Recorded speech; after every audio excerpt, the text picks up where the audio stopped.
بسم اللہ الرحمن الرحیم۔ السلام علیکم ناظرین، welcome back to my YouTube channel. امید کرتی ہوں آپ سب خیریت سے ہوں گے۔ الحمدللہ میں بھی خیریت سے ہوں۔ آج میں آپ کو ایک بہت ہی پیارا قصہ سنانے والی ہوں جو کہ حضرت سلیمان علیہ السلام کا ہے، اور ان کے جو اللہ تعالیٰ نے ان کو ہر چیز پہ قدرت دی تھی، یہاں تک کہ جنات پہ بھی۔ تو جنات کے حوالے سے اور حضرت سلیمان علیہ السلام کے حوالے سے کچھ اہم باتیں بتانے والی ہوں۔ سعودی عرب کا ایک دور افتادہ گاؤں لینا عہد قبل از تاریخ کے کئی عجائبات پر مشتمل ہے۔ یہاں حضرت سلیمان علیہ السلام کے لشکر کے لیے جنات کے کھودے ہوئے 300 کنویں بھی موجود ہیں۔ ان میں سے بیشتر اگرچہ ناکارہ ہو چکے ہیں، مگر 20 کنووں سے اب بھی لوگ میٹھا پانی حاصل کرتے ہیں۔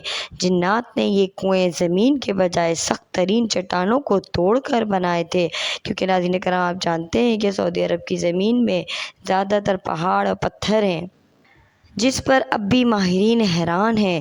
ان عجائبات کو دیکھنے کے لیے دور دور سے سیاح اس علاقے کا رخ کرتے ہیں۔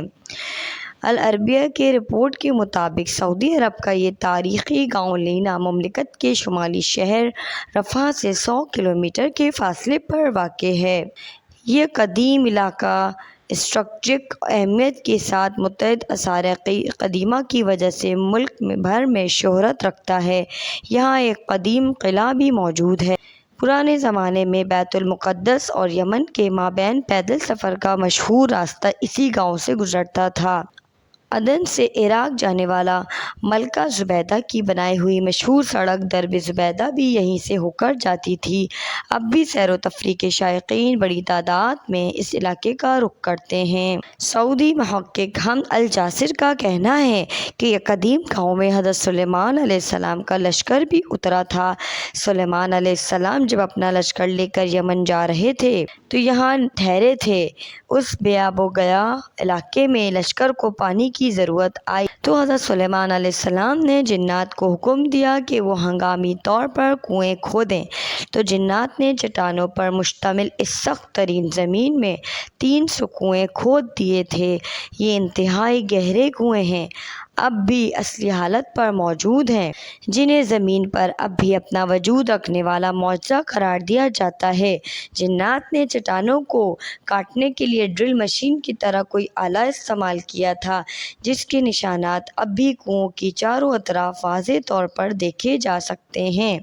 ماہرین اس پر تحقیق کر رہے ہیں کہ جنات نے آخر کس طرح ان سخت ترین چٹانوں کو 60 سے 80 میٹر گہرائی تک کاٹا تھا، اور انہوں نے کون سے آلات کی مدد سے حاصل کی تھی اس وقت۔ اگرچہ ان 300 میں سے اس وقت صرف 20 کنویں ہی کارآمد رہ گئے ہیں، تاہم سارے کنووں کے نشانات اب بھی یہاں موجود ہیں۔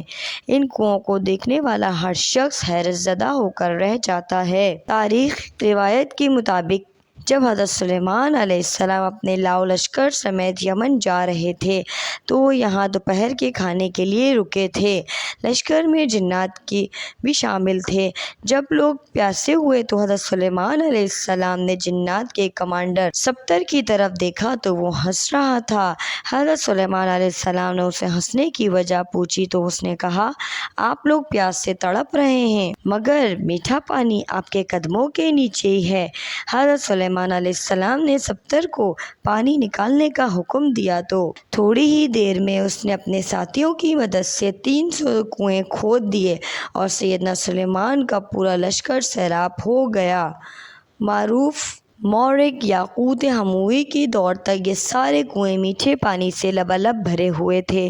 یاقوت ہموی نے اپنی مشہور کتاب معجم البلدان میں لکھا ہے کہ لینا عراق کے شہر وسط سے مکہ مکرمہ جاتے ہوئے 7ویں منزل پر آتا ہے۔ یہ علاقہ اپنے میٹھے پانی کے کنووں کی وجہ سے شہرت رکھتا تھا۔ ان کنووں کی وجہ سے یہ علاقہ بعد میں ایک تجارتی مرکز بن گیا تھا، جہاں عراق اور عرب کے تاجر منڈیاں لگاتے تھے۔ نجد سمیت سعودی عرب کے شمالی علاقوں کے لوگ یہاں آ کر خریداری کرتے۔ تاجر اپنے سامان تجارت کو یہیں اگلے سیزن تک محفوظ کے لیے پہاڑوں پر بنے بڑے بڑے گوداموں میں رکھتے تھے، جنہیں سیابید کے کہا جاتا ہے۔ یہ گودام اب بھی وہاں موجود ہے۔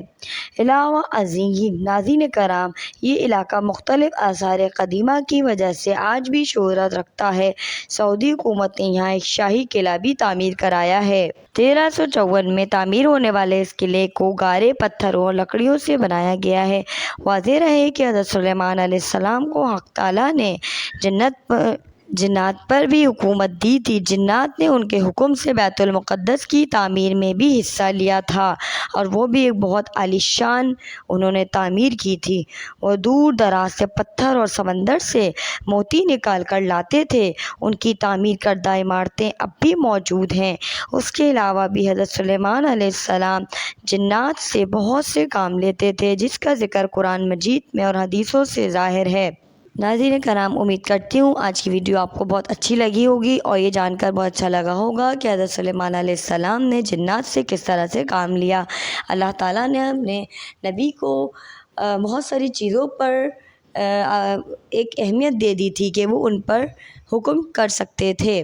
جنات پہ، پرندوں پہ وہ ان کی بولی بھی سمجھ سکتے تھے اور ان سے کام بھی لیتے تھے۔ یہ اللہ کی شان ہے کہ اللہ تعالیٰ کس کو عزت دے، کس کو ذلت دے۔ اللہ تعالیٰ سے دعا مانگنی چاہیے کہ ہمیں بھی نیک لوگوں میں شامل کرے اور ہماری اولاد کو بھی قیامت تک آنے والے جتنے بھی مسلمان ہیں سب کی بخشش فرمائے۔ انشاءاللہ تعالیٰ نیکسٹ ویڈیو میں ملیں گے۔ اگر اسی طرح کی ویڈیوز آپ کو اور چاہیے تو پلیز لائک، سبسکرائب اور شیئر کرتے رہیے۔ جزاک اللہ خیراً۔ اللہ حافظ۔